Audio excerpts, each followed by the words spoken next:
এই আরবের বাদশা সালমান প্রিন্স আরবের বুকে একটা কনসার্ট তৈরি করেছে, স্টেজ শো।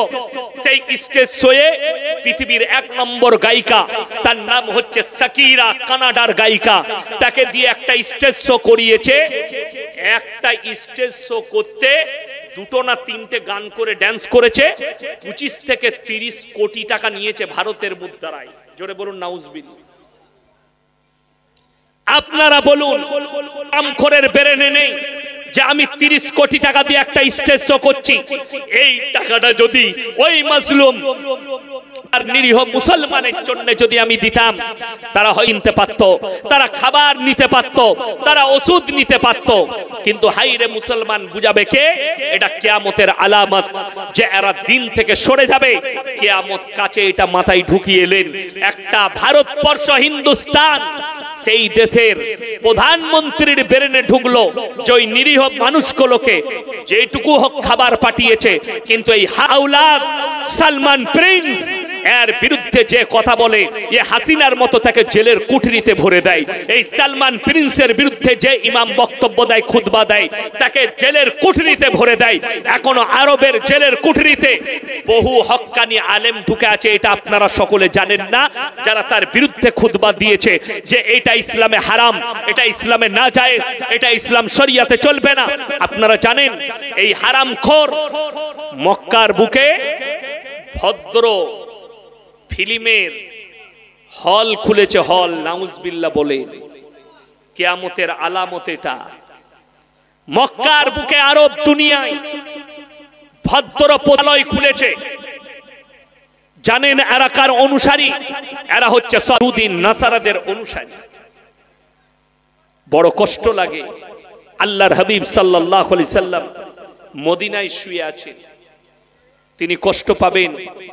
আর আপনাদিকে বলে যায় কিয়ামত একবারই আপনার দোরগোড়ায় এসে দাঁড়িয়েছে। বড় বড় বিশেষজ্ঞরা তারা গবেষণা করে বলছে পৃথিবী 2030 সালের মধ্যে, কেউ বলেছে 2052 সালের মধ্যে। তারিখ তো আমার আল্লাহ বলেনি, তবে কিয়ামতের আলামত আল্লাহ বলে দিয়েছে। আমরা উলামারা আলামত গুলো দেখতে পাচ্ছি। তার একটা মারাত্মক আলামত শুনেলেন, যখন ইমাম দিকে মৌলবি দিকে মসজিদে মাদ্রাসায় রাস্তাঘাটে আলেমদের বেইজ্জতি করা হবে, তখন আল্লাহ ইলমের থেকে আগে বড় বড় আলেম দিকে তুলে নেবেন।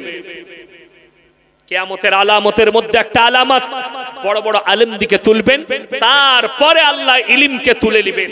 আজকে আপনি ভাবতে পারেন, আপনি ভেবে দেখুন, আমাদের সমাজে সব থেকে বেশি বেতন কার? ইমামের, তাই না? সব থেকে কম ইমামের।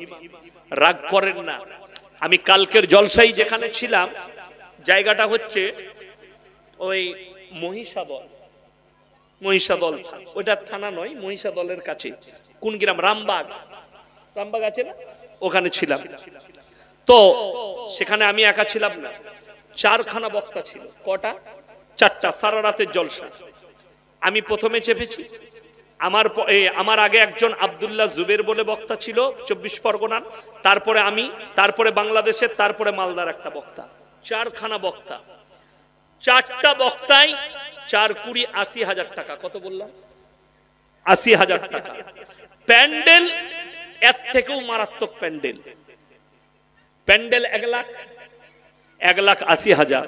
খাবার আছে, আদার্স মাইক ফাইক আছে, দিয়ে খরচা মিনিমাম 2.5 থেকে 3 লক্ষ টাকা। ঠিক কি না কথা বলে? জলসা হচ্ছে মেদিনীপুরে। আমি আপনাদের এখানকার জলসা বলবো না, বিভিন্ন জলসা 3 লাখ 4 লাখ খরচ করছে। যে বক্তাটাকে পছন্দ আসছে, একে আমার চাই, যদি বলে 30,000, 30,000ই দিবে। যে বক্তাকে ডেকে নিচ্ছে। হাই রে মুসলমান, তুমি একটা আলেমকে 30,000 টাকা দিয়ে মাত্র 1.5 ঘন্টা 2 ঘন্টা বক্তব্য শুনবে, 20,000 30,000 দিচ্ছ। বাংলাদেশ থেকে 70,000-এর বক্তা এনে 1 ঘন্টা বায়ান করবে, 1.5 ঘন্টা বায়ান করবে, তুমি তাকে 70,000 দিচ্ছ। তোমার ব্রেনে লাগে না, বিবেকে লাগে না? তুমি 3 লাখ টাকার প্যান্ডেল করে পাড়ার লোককে, দেশের লোককে দেখাচ্ছ আমরা এত এত বক্তা এনে জলসা দিয়েছি। অথচ হাই রে ইমাম সাহেব মেম্বারে দাঁড়িয়ে বলে, ভাই এই যুগ জামানায় আর 5,000 চলছে না, আমার বেতনটা 10 করলে হতো। আপনি মিটিং করে বলছেন ইমামকে তাড়াবে, অন্য ইমাম ঢুকা। ঠিক বললাম না ভুল বললাম? এই কওমের উন্নতি কি করে হতে পারে? আমি একজন বক্তা, আমাকে দাওয়াত দিবেন না যদি হক না শুনতে পারেন। কালকে আমাকে দাওয়াত দিবেন না, অসুবিধা নেই। আমি আমার মাদ্রাসায় পড়াই, মাদ্রাসাতে বেতন পাই। জলসা বন্ধ করে দেন আমি বলছি। যদি ইমামকে উপযুক্ত বেতন না দিতে পারেন আর 3 লাখ খরচ করে বছরে একটা করে জলসা করেন, আমি বলে যাচ্ছি একটা বক্তা নিয়ে আসুন, মসজিদের ভেতরে নসিহত শুনেলেন, তার রাহা খরচ দিয়ে দেন, তাকে দিয়ে দেন। অত টাকা খরচ করার দরকার নাই, নসিহত পাবে। আর যে টাকাটা চাঁদা তুলেছেন, ইমামকে 10,000 করে বেতন দিলেও মসজিদের কিছু টাকা জমে থেকে যাবে। ঠিক বললাম না ভুল বললাম? আপনি মনে করছেন না জলসা করাবো, করান, কোনো অসুবিধা নেই। জলসাতে এখন খালি ফায়দা হচ্ছে, খুব ভালো করে বুঝবেন। আমি আজকে এখান থেকে জলসা করে চলে যাব, আপনাদের সঙ্গে ভালোবাসা আছে, আমাদের বাপ বেটার জড়িয়ে আছি আমরা, মেদিনীপুরের মানুষ ভালোবাসে। কালকে আমাকে সকালে ফোন করে বললেন, হুজুর আমার আব্বা মারা গেছে। ফোন করে বললেন, আমি খালি এতটুকু দোয়া দেবো, আল্লাহ তোমার আব্বাকে জান্নাতি করুক, ঠিক কিনা? কিন্তু আসার সময় আমার নেই। আজান হচ্ছে, আপনি আপনার বিবেক দিয়ে ভাববেন। আমাকে যদি ফোন করেন, হুজুর আমার আব্বা মারা গেছে, আমি শুধুমাত্র দোয়া দেবো আল্লাহ তোমার আব্বাকে জান্নাতি করুক, কিন্তু আসার সময় ইয়াসিন সাহেবের নেই, আমি এসে আপনার বাপের জানাজা পড়তে পারবো না। কিন্তু তোমার ইমাম সাহেব যদি ছুটিতে বাড়িতে থাকে আর যদি ফোন করে বলেন আমার আব্বাজি মারা গেছে, তার ছুটি শেষ করে নিজের স্ত্রীকে বলবে তুমি বাড়িতে রান্নাটা খেয়ে নিবে, আমার একজন মুসল্লি মারা গেছে, ছুটে এসে তোমার বাপের জানাজা পড়বে, তোমার বাপের মাটি দেবে। তুমি তাকে মূল্য দিতে পারো না, অথচ একটা বক্তা যা টাকা চায় সেখানেই দিয়ে দাও। আমাদের মুসলিম সমাজ দু জায়গায় মাথা নত করে দিয়েছে, এক হচ্ছে বক্তার সামনে, আর দ্বিতীয় হচ্ছে এক তাবিজওয়ালা মৌলবীর সামনে। ঠিক কি না? যদি তাবিজ নিতে যান, কি হয়েছে, বেটার জ্বর হয়েছে, আমি বাবু 501-এর নিচে তাবিজ দিই না, হুজুর তাই দেন।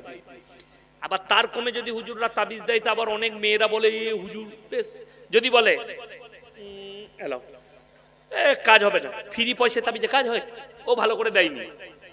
কিন্তু একটা মূর্খ যদি ধুলো ভরে দেয় আর সে যদি বলে 2000 টাকা, তো বলবে মারাত্মক তাবিজ দিয়েছে। ওই জন্যই তো সমাজের হাল এত খারাপ। মুসলমান ভাই, অনুরোধ করে যাব, আলেমকে সম্মান সবাই দেব, জোরে বলুন ইনশাআল্লাহ। ইমামের জুতো সোজা করুন, আপনি মুক্তাদি হয়ে যাবেন। ইমাম মসজিদে ঝাড়ু দিলে ঢুকে ঝাঁটাটা ছুটে কেড়েলেন, আপনি মুক্তাদি হতে পারবেন। মুয়াজ্জিন, তাকে সম্মান করুন যারা আজান দেয়। হাদিসে আছে মুয়াজ্জিনদের গলাটা সব থেকে উঁচু হবে কিয়ামতের দিনে, জোরে বলুন সুবহানাল্লাহ। কেন? তাদের কিয়ামতটা হবে সাইয়্যিদনা বেলাল হাবসি রাদিয়াল্লাহু তাআলা আনহুর সঙ্গে, জোরে বলুন সুবহানাল্লাহ। পৃথিবীর প্রথম মুয়াজ্জিন যিনি প্রথম আজান দিয়েছেন, তিনি হচ্ছেন হযরতে সাইয়্যিদনা বেলাল হাবসি রাদিয়াল্লাহু তাআলা। তো আমরা যে সবজিগুলো খাচ্ছি, আল্লাহ ওদের উপর প্রাণ দিয়েছে, খালি লড়াচড়ার ক্ষমতা দেয়নি, কথা বলার ক্ষমতা দেয়নি, বাকি ওদের উপর প্রাণ আছে। আল্লাহ কোরআনে বলেছেন, আমি তোমাদের জন্য পৃথিবীর যতগুলো বৈধ জিনিস আছে তোমাদের জন্য ওই খাবারগুলো হালাল করলাম, তোমরা নির্দ্বিধায় ভক্ষণ করো, জোরে বলুন সুবহানাল্লাহ। যেটা খাবেন, আল্লাহ নিষেধ করেছেন খাবারের, সেই নিষেধটা শুনলে যারা ইসলাম বুঝে না, ইসলামকে কুর্তি করে, তাদের ব্রেনটা খুলে যাবে। ইন্নামা হাররামা আলাইকুমুল মাইতাতা ওয়াদ-দামা ওয়া লাহমাল খিনজির ওয়া মা উহিল্লা বিহি লিগাইরিল্লাহ। এক নম্বরই প্রবাহিত রক্ত, যে রক্ত প্রবাহিত হয়, জবাই করলে একটা গরু, ছাগল, মুরগির রক্ত গড়ায় না, আল্লাহ হারাম করলেন। প্রবাহিত রক্ত, যে পশুটা মারা গেছে, মরা জন্তু, সেই পশুটা যেটাকে টিপে মারা হয়, যেটাকে ঝটকা মেরে মারা হয়, আল্লাহ নিষেধ করলেন এই মরা পশুগুলো তোমাদের জন্য হারাম। এক নম্বর গেল। দ্বিতীয় নম্বর হলো মরা জন্তু, শুয়োরের মাংস, শুয়োরের মাংস হারাম, প্রবাহিত রক্ত, মরা জন্তুর মাংস, শুয়োরের মাংস আল্লাহ ব্যতীত অপরের নামে উৎসর্গ করা জিনিস। আমরা সকলে জানি যে কোন অমুসলিম ভাইরা যে পুজো পাঠ করে তাতে যে প্রসাদ দেওয়া হয় ওটা কিন্তু ইসলামের জন্য হারাম। কেন? আল্লাহ ব্যতীত অপরের নামে উৎসর্গ করার কারণে ওটা হারাম। ওই জায়গায় যেটা করা হবে সেটাই কিন্তু আপনার আমার জন্য হারাম, আল্লাহ হারাম করেছে। আল্লাহ তাআলা দেখুন, গতকালকেই আমি যখন জলসায় আসছিলাম হাওড়া জেলায়, আমাকে একজন ভদ্র মহিলা ফোন করেছিলেন, কোন ধর্মের বলবো না, তো তিনি বললেন যে আপনারা জবহ করেন, আমরা গলাটা কাটি না জবহ করি কি বলে? বিসমিল্লাহি আল্লাহু আকবার, আল্লাহর নাম নিয়ে, ঠিক কি না? যিনি আমাদের সৃষ্টিকর্তা তিনার নাম দিয়ে আমরা জবহ করি, দিয়ে খাই। তো তাকে আমি বললাম যে তুমি যে ধর্ম থেকে সম্পর্ক রাখো তুমি ইমানদারির সঙ্গে বলো যে তোমার ধর্মে তুমি যাকে প্রভু বলে সৃষ্টিকর্তা বলে মানো তার নাম নিয়ে কি কাটা হয়? বললেন না। আমরা কেউ কাটে না। আমি বললাম ভেবে দেখুন, যে তোমার যে সৃষ্টিকর্তা তার নাম নিয়ে কাটা হয় না, যে কাটছে ঝাড়াম মেরে দিলে, ছিঁড়ে দিলে তুমি খাও। ইসলামে কিন্তু কোন যদি মুসলিম দোকানি পায়ে করে ধরা যদি গলাটা এরম করে পার করিয়ে দেয়, আপনারা খাবেন তার কাছে মাংস? কথা বলেন, খাওয়া যাবে না। সঙ্গে সঙ্গে তার প্রতিবাদ হবে, এর দোকানে মুরগি কেউ কিনবে না, তাই না? এর দোকানে মুরগি কেউ কিনবে না, আপনি নিষেধ করবেন। ওই জন্যে আপনাকে আগে ভাবতে হবে যে আল্লাহ আমাদের জন্য যেগুলো বৈধ করেছেন ওইগুলোকে তোমরা নিজের ব্রেনের দ্বারা হারাম করে দাও, নিজের বিবেকের দ্বারা হারাম করো না। কারো কথা শুনে যুক্তি অনেক আছে, ইসলামের ভান্ডার আল্লাহ দিয়েছে। দেখুন, আজকে আমি শুধুমাত্র এতটুকু আলোচনা করি, আমার বয়ান শেষ হয়ে যাবে। আপনাকে বুঝাতে বুঝাতে যে আল্লাহ আমাদিকে মুসলমান করেছে, মুসলমান এবং রসুলের উম্মত করেছে, আখরি নবী এবং শ্রেষ্ঠ পয়গম্বরের, জোরে বলুন সুবহানাল্লাহ। এর থেকে বড় ভাগ্যের বিষয় আর কিছু নেই। এরপরে আমি যখন রসুলের উম্মত দাবি করলাম, ইসলামে বর্তমানে প্রত্যেকটা মুসলমান নরনারীর জন্য ফরজ, সেই ফরজটা মারাত্মক ফরজ। সেই ফরজটা হচ্ছে দ্বীনি ইলম হাসিল করা। কি ইলম বললাম? দ্বীনি। আমাদের দেশের অনেক শিক্ষিত মানুষ এর অপব্যাখ্যা করছে ইসলামে হাদিসের। কেউ কেউ বলছে মৌলবীরা জানে না হাদিসটা, ইসলামে জ্ঞান অর্জন করা বলা হয়েছে। তুমি হাদিসটা আমার কাছে নিয়ে এসো, ব্যাখ্যা করে দেখাও। জ্ঞান তো ধরেলেন আমি এসে জলসা করছি, আপনারা বলবেন হুজুরের জ্ঞান আছে, তো আমার ড্রাইভার গাড়ি চালিয়ে নিয়ে এসছে, তারও এটা জ্ঞান না জ্ঞান নয়? সেও জ্ঞান অর্জন করেছে, ড্রাইভার হয়েছে। যে প্লেন চালাচ্ছে সেও জ্ঞান অর্জন করেছে, প্লেন চালাচ্ছে। কেউ লেখক হয়েছে, সে লেখক। কেউ ডাক্তার, কেউ মাস্টার, কেউ গরুর ডাক্তার, সেও তো জ্ঞান অর্জন করেছে। কিন্তু ইসলামে যেটা বলা হয়েছে সেটা দ্বীনি ইলমের কথা বলা হয়েছে। কতটা? মৌলবি হতে হবে না, মুহাদ্দিস হতে হবে না, হাফেজকারী মুফতি হতে হবে না। শরীয়ত বলছে অতটা ইলম তোমাকে হাসিল করতেই হবে যতটা করলে তুমি হারাম হালাল চিনতে পারো, দ্বীন আর বদ্দীন চিনতে পারো, শিরক আর বেদাত চিনতে পারো, কুফরিটা চিনতে পারো, বেঈমান কাফেররা যে চক্র তোমার উপরে চালিয়েছে সেটা যেন তুমি চিনতে পারো। আমি এত সূক্ষ্মভাবে বুঝাবো আপনাদিকে। আজকে দেখুন, আমাকে যদি বলেন আমি এখন 2 ঘন্টা সুর করে বক্তব্য দিয়ে দিতে পারবো, কিন্তু আমাদের জলসাগুলো শেষ হয়েছে কিসে জানেন? সুরে শেষ। বুঝলি কি? হুজুর বুঝিনি কিছু। সকালবেলায় চায়ের দোকানে বলছে ইয়াসিন হুজুরের গলাটা ভালো, কি বললে? বলে বুঝিনি। এই করে তো সমাজটা শেষ হয়ে গেল। ওই জন্য সুর আমিও দিতে পারি, এটা ভাববেন না যে হুজুর সুর দিচ্ছে না। কিন্তু বর্তমানে মুসলমানের যে পরিস্থিতি, সুর দিলে সময় নষ্ট আমি করব না। আমি আপনার ব্রেনে যতটুকু সময় স্টেজে থাকবো, যেন ইসলামটা আপনার ব্রেনে ঢুকে, না হলে বেঈমান কাফেররা জাল ছুঁড়ে ফেলেছে আপনার, আর আপনি ফেঁসে গেছে। তার এক একটা করে প্রুফ আমি দিয়ে যাব আজকে। আজকে আপনারা মনে করছেন দ্বীনি ইলম মানে মৌলবি হতে হবে না। এই যতটা বললাম অতটা কোথায় হাসিল করবেন? কোন মাদ্রাসায় পড়ে হোক, কোন আলেমের পাশে উঠা বসা করা হোক, কিংবা বড় আলেমের লেখা বই পড়ে হোক। আচ্ছা আপনারা বলুন, যারা শিক্ষিত আছেন, জ্ঞানী আছেন, বাংলা মানে কোরআন বেরিয়েছে না বেরোয়নি? বেরিয়েছে। আপনি কিনে বাড়িতে পড়তে পারবেন না? পারবেন না। আপনার বিবি পারবে, আপনার বাচ্চা পারবে, আপনি পারবেন। এই রমজান মাস মায়েদের অনেক টাইম থাকে, দুপুরে খাওয়া দাওয়া নাই, বাংলা মানে কোরআন থাকলে যদি পড়ে না, ঈমানটা তাজা হবে। জোরে বলুন সুবহানাল্লাহ। কিন্তু কষ্টর বিষয়গুলো বলে যাব। আপনি আমি খালি মনে করেছি কি জানেন, আল্লাহ এই কোরআনটা পাঠিয়েছেন শুধুমাত্র মানুষ মরে গেলে কোরআন খারি করে জান্নাতে পাঠাবার লেগে। আপনি আমি মনে করেছি আল্লাহ কোরআনটা পাঠিয়েছেন মানুষ মরে গেলে খালি কবর জিয়ারত করার জন্য। আপনি আমি মনে করেছি রমজান মাসে খালি বছরে একটা করে কোরআন খতম দিবার জন্য আল্লাহ কোরআন পাঠিয়েছেন। না, শুধু এই কারণে কোরআন আসেনি। কোরআন হচ্ছে বড় মুকাদ্দাস কিতাব। জিজ্ঞেস করুন, কোরআন নিজে উত্তর দিয়েছে আমাকে কেন আল্লাহ পাঠিয়েছেন। আলিফ লাম রা কিতাবুন আনজালনাহু ইলাইকা লিতুখরিজান নাস মিনাজ যুলুমাতি ইলান নূর।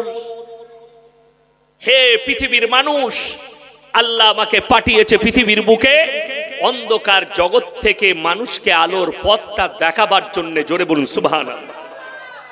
কোরআন নিজে উত্তর দিচ্ছে, আল্লাহ আমাকে পাঠিয়েছে যে মানুষরা অন্ধকার জগতে আছে আলোর পথটা দেখাবার জন্য। এখানে না কোনো কমিউনিটির নাম করা হয়েছে, না কোনো ধর্মের, শুধুমাত্র মানুষের নাম করা হয়েছে। জোরে বলুন সুবহানাল্লাহ। শুধু বলা হয়নি মুসলমানকে, আল্লাহ এখানে মানুষ শব্দ ব্যবহার করেছেন, যে মানুষকে, পৃথিবীর মানুষকে পথ দেখাবার জন্য যারা অন্ধকার জগতে প্রবেশ করে আছে। আপনারা জানেন বর্তমানে ভারতবর্ষে যতগুলো বড় বড় ইসলামের দুশ্মন আছে, এরা কেউ হিন্দু ধর্মে, খ্রিস্টান ধর্মে, ইহুদি ধর্মে, কেউ দলিত আদিবাসী ধর্মে জন্মগ্রহণ করেনি। সবগুলো ইসলামে, সবগুলো মুসলমান ঘরে জন্মগ্রহণ করেছে। আপনি কাকে গালি দেন? কাকে গালি দেন? আপনি কার প্রতিবাদ করেন? আপনি নূপুর শর্মার বিরুদ্ধে প্রতিবাদ করছেন। ওর থেকে বড় বড় হারামের আওলাদ আপনার ঘরে জন্ম নিয়েছে, আপনি অনুভবই করেন না, ধ্যানই রাখেন না। আমি আজকেই বয়ান শুনছিলাম, গাড়িতে আসতে আসতে এক হারামের আওলাদ নতুন জন্ম নিয়েছে, তার নাম হচ্ছে আসাদ নূর। বাংলাদেশে বাড়ি, কোন দেশে ঠাঁই নিয়েছে জানি না। দেখলাম আজকে আল্লাহর বিরুদ্ধে কথা বলছে, নাউজুবিল্লাহ বলে। আচ্ছা, এই লোকটা মুসলমান ঘরে জন্ম নিয়েছে না হিন্দু ঘরে? মুসলমান ঘরে। আর আপনি কাকে দুশ্মন ভাবছেন? তসলিমা নাসরিন মুসলমান ঘরে জন্ম নিয়েছে। এক নম্বর আল্লাহর রসুলের দুশ্মন, আল্লাহর দুশ্মন, ইসলামের দুশ্মন, কোরআনের দুশ্মন, এক নম্বর। দুই নম্বর এই আসাদ নূর, এ হারামখোর বাংলাদেশে, এই তসলিমা নাসরিন বাংলাদেশে, দুটোই কিন্তু মুসলিম পরিবারে জন্ম লিয়া ছেলে। দুজন গেল। তৃতীয় নম্বর সে, তার নাম হচ্ছে তারেক ফতেহি। কি নাম বললাম? তারেক ফতেহি। পাকিস্তানে জন্ম নিয়েছিল, ভারতে ঠাঁই নিয়েছিল, প্রতিনিয়ত ইসলামকে, কোরআনকে, রসুলকে গালি দিয়েছে। এ কোনো হিন্দু ঘরের ছেলে নয়, মুসলিম ঘরের ছেলে। তিনজন গেল। চতুর্থ নম্বর জাস্টিস ইনায়েতুল্লাহ, মুসলিম ঘরের ছেলে, রসুলকে গালি দিয়েছে। পঞ্চম নম্বর সালমান রুশদি, হারামের আওলাদ, 24 ঘন্টা যতদিন বেঁচে ছিল খালি ইসলামকে গালি দিয়ে গেছে, রসুলকে গালি দিয়েছে। কিন্তু গালি দেওয়ার পরও এদের মৃত্যু, এদের কোনো 14 পুরুষ রুখতে পারেনি। জোরে বলুন সুবহানাল্লাহ। 6 নম্বর তার নাম হচ্ছে ওয়াসিম রিজভী। 28টা কোরআনের আয়াতের উপরে কেস ঠুকেছিল, কিন্তু আল্লাহর কসম কিছুই করতে পারেনি, কেস খারিজ হয়ে গেছে। এই 6টা নাম বললাম, বর্তমান যুগে 6 জনই কিন্তু ইসলাম ঘরে জন্মগ্রহণ করেছে। যদি বলেন হুজুর এরা এরকম হলো কেন, এরা কেউ কিন্তু চাষিবাসী নয়, এরা কেউ কিন্তু মূর্খ নয়, সব উচ্চ শিক্ষিত। সব কি উচ্চ শিক্ষিত। কেন হলো? এদের লালিত পালিত হয়েছে এরা বেঈমান কাফেরের ইহুদি নাসারাদের কোলে, যারা প্রতিনিয়ত চক্রান্ত করছে। এদের বাবা মা দ্বীনি শিক্ষা দেয়নি এদিকে ছোট থেকে, না আল্লাহ আল্লাহ রসুলের শিক্ষা দিয়েছে। এই বাবা মা গুলো সবাই পাকড়াও হবে, এদের বাবা মা গুলো আল্লাহর কাছে রিহাই পাবে না কিয়ামতের দিনে। ওই জন্যে দ্বীনি শিক্ষার কথা বলছি। আপনার গ্রামের মসজিদে যদি মক্তব না থাকে, কাল থেকে ইমামদিকে আলাদা বেতন দিয়ে মক্তব চালু করুন। আপনার বাচ্চা যেন ফজরের পরে কিংবা আসরের পরে কিংবা এশার পরে মাগরিবের পরে যেন 1 ঘন্টাও দ্বীনি শিক্ষাটা নেয়। যদি মনে করেন কোরআনের শিক্ষা দিয়ে লাভ নাই, তো তোমার ছেলেও তসলিমা নাসরিন হতে পারে, তোমার বেটাও জাস্টিস ইনায়েতুল্লাহ হতে পারে, তোমার সন্তানও তাদের মতনই বেঈমান কাফের আর ইসলামের দুশমন তৈরি হতে পারে। আমি তো দোয়া করি আলামিন মিশন যিনারা তৈরি করেছেন, আল্লাহ তুমি এদের হায়াত দারাজ করো, বলুন আমিন। বড় মূল্যবান কাজ দিয়েছে, একটা বড় সম্পদ দিয়েছে আলামিন মিশনটা। যদি বলেন কেন, অনেকজন মনে করে এরা পয়সা নিয়ে পড়াচ্ছে, লুটছে। ওরে হারাম করতে তোর বেটাকে ইংলিশ মিডিয়ামে দিস খ্রিস্টানদের, সেখানে 5000 খরচ হয়, তখন তোর গায়ে লাগে না। আলামিন মিশনে তোর ছেলেকে নামাজের শিক্ষা দেয়, কথাটা বুঝতে পারেননি? নামাজের শিক্ষা দেয়। তোমার ছেলেকে জেনারেল শিক্ষিত দিচ্ছে, তোমার ছেলেকে নামাজ পড়া করায় মেরে মৌলবি রেখে কোরআনের শিক্ষা দেয়। এর থেকে বড় আর কি হতে পারে? আমি আমার বর্তমান টাউনের কথা বলছি। রামকৃষ্ণ মিশনে পড়েছিল, ছেলেটা চাকরি পেয়েছে, মুসলিমদের ছেলে। সকাল বেলায় উঠে স্কুলে চাকরি করে, রামকৃষ্ণর মূর্তিতে পুজো করে তারপরে সে স্কুলে যায়, বলুন নাউজুবিল্লাহ। তার পরিবারকে আমি বলেছি হুঙ্কার দিয়ে, শোনো, এ যদি মারা যায় তওবা তিল্লা না করে, না এর জানাজার নামাজ পড়া যাবে, না একে কবরস্থানে দাফন কাফন করা যাবে। এটা ভালো করে লিখে নিন। এরকম ব্যক্তি যদি আপনার এলাকায় থাকে আর যদি প্রকাশ পেয়ে যায়, তার বাপ যদি তাহাজ্জুদ গুজার হয়, তার বাপ যদি হাজী সাহেব হয়, আর ছেলে যদি নাস্তিক হয়, ছেলে যদি আল্লাহ বিরোধী হয়, রাসূল বিরোধী হয়, না তার জানাজা পড়া যাবে, না তাকে কবরস্থানে দাফন কাফন করা যাবে। যদি বলেন হুজুর কি করব, রূপনারায়ণের কিনারায় ফেলে দিয়ে কুকুরে খাক আর শুয়োরে খাক। হাসছেন? এটা আমি শরীয়ত বললাম আপনাকে, আমি গল্প বলিনি, ইসলাম বললাম। দলিল, এমন একটা ব্যক্তির দলিল দেবো আপনার চোখ দিয়ে পানি আসবে, তিনি হচ্ছেন পৃথিবীর শ্রেষ্ঠ ব্যক্তি হযরত মুহাম্মদ মুস্তাফা, সকলে বলুন সাল্লাল্লাহু আলাইহি সাল্লাম।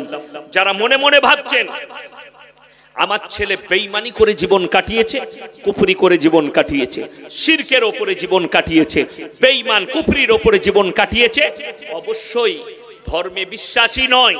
অবশ্যই আমি যখন বাপ, আমি যখন নামাজি, আমি যখন তাহাজ্জুদ গুজার, আমার স্ত্রী ছেলের মা যখন তাহাজ্জুদ গুজার, নিশ্চয় এরা আমার ছেলেকে আমি দোয়া করে জান্নাতে দেব। তাইলে এরপর হাদিস শুনো, বুখারী শরীফের riwayate আছে, আল্লাহর হাবিব সাল্লাল্লাহু আলাইহি সাল্লামের কাছে খবর এলো, ইয়া রাসূলুল্লাহ, ইয়া হাবিবাল্লাহ, আপনার চাচা জানো মৃত্যুর শয্যায় পাঙ্গা লড়ছেন।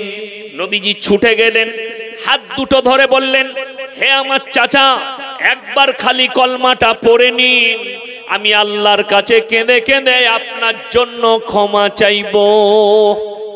নবীজি চাচার মুখ থেকে যে উত্তরটা এলো, রাসূল সাল্লাল্লাহু আলাইহি সাল্লামের চোখ দিয়ে পানি এলো। হে আমার ভাইপো, আমি যদি মৃত্যু ভয়ে কলমা পড়ি, লোকে খারাপ বলবে যে ভয়ে কলমা পড়েছে, আমি কলমা পড়তে পারবো না।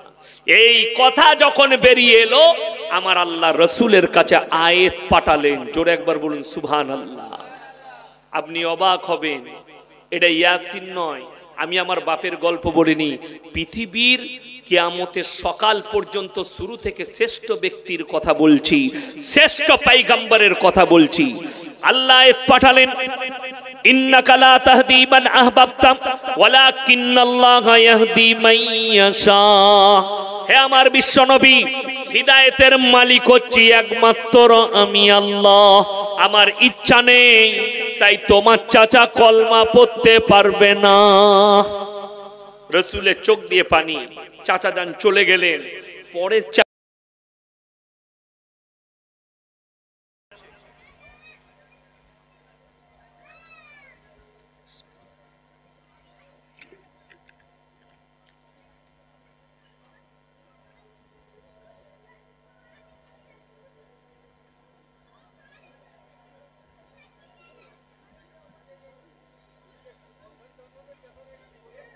আর কত বলবো, বলার শেষ আছে?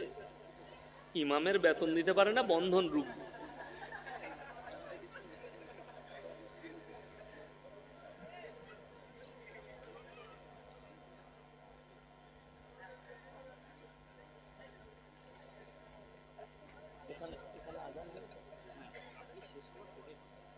আমি 8টায় শেষ করবো, ফোন করছে। আচ্ছা ঠিক আছে, 8টা 15। ঠিক।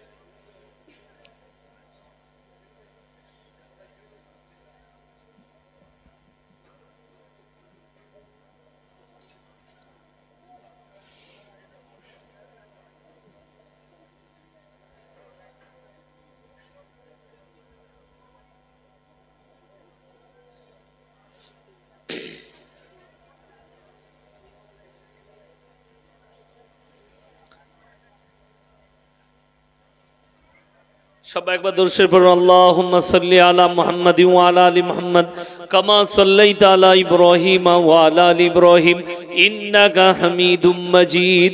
আল্লাহুম্মা বারিক আলা মুহাম্মাদিন ওয়া আলা আলি মুহাম্মাদ কামা বারাকতা আলা ইব্রাহিম ওয়া আলা আলি ইব্রাহিম ইন্নাকা হামিদুম মাজিদ। তো আমি যেটা বলছিলাম, আমার মুসলমান ভাই, অনুরোধ করে বলে যাচ্ছি, শ্রদ্ধের উলামা ইকরাম, হুফাজ ইকরাম এবং আমার জ্ঞানী গুণী মানি সম্মানী মাননীয় শ্রোতা মণ্ডলী, পর্দার অন্তরালে পর্দা নসিব মায়েরা এবং বোনেরা, আল্লাহর বড় দয়া, কৃপা, ভালোবাসা আমাদের প্রতি, গোটা বিশ্বের প্রতি। সবাই আল্লাহর শুকর আদায় করে হৃদয় থেকে বলি আলহামদুলিল্লাহ। তারপরে পরে বিশ্ব নবী জানাবে মুহাম্মাদুর রাসূলুল্লাহ, সকলে বলুন সাল্লাল্লাহু আলাইহি ওয়াসাল্লাম। তিনার প্রতি শত কোটি দরুদ বর্ষিত হোক, বলুন আমিন সুম্মা আমিন। সবাই একবার দরুদে ইব্রাহিম পাঠ করি। আল্লাহুম্মা সাল্লি আলা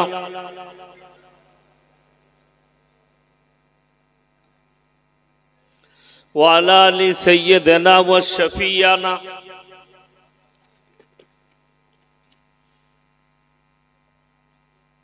ওয়া সানাদানা ওয়া মাওলানা মুহাম্মদ।